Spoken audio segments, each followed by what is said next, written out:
అస్సాంలో బీజేపీ తప్ప కాంగ్రెస్ గెలుస్తుందని ఒక్క సర్వే కూడా చెప్పలేదు.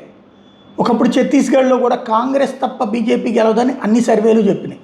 అలా అవుతుందా లేదా ఇదే నిజమవుతుందా చూడాలి. పోల్ డైరీ వాళ్ళు 86 నుంచి 101, పీ మార్క్ వాళ్ళు 82 నుంచి 94, మ్యాట్రిడ్జ్ వాళ్ళు 85 నుంచి 95, యాక్సిస్ మై ఇండియా 88 నుంచి 100. టోటల్ సగటు లెక్కేస్తే ఎన్డీఏకి 92 దాకా వస్తాయని, కాంగ్రెస్కి 30 వస్తాయని అంచనాలు వేస్తున్నారు. ఈ నేపథ్యంలో అస్సాం అయితే అక్కడ కాంగ్రెస్కి పోల్ డైరీ 15 నుంచి 26 ఇచ్చింది, పీ మార్క్ 30 నుంచి 40 ఇచ్చింది, మ్యాట్రిడ్జ్ 25 నుంచి 32 ఇచ్చింది, యాక్సిస్ మై ఇండియా 24 నుంచి 36 ఇచ్చింది. సగటు 30 కనబడుతోంది. కాబట్టి పోనీ తృతీయ పక్షానికి సగటు 4 కనబడుతోంది. ఒక మ్యాట్రిడ్జ్ వాళ్ళే తృతీయ పక్షానికి 6 నుంచి 12 ఇచ్చింది, మిగతా వాళ్ళు 1 నుంచి 5, 0 నుంచి 3 ఇచ్చినటువంటి సందర్భం.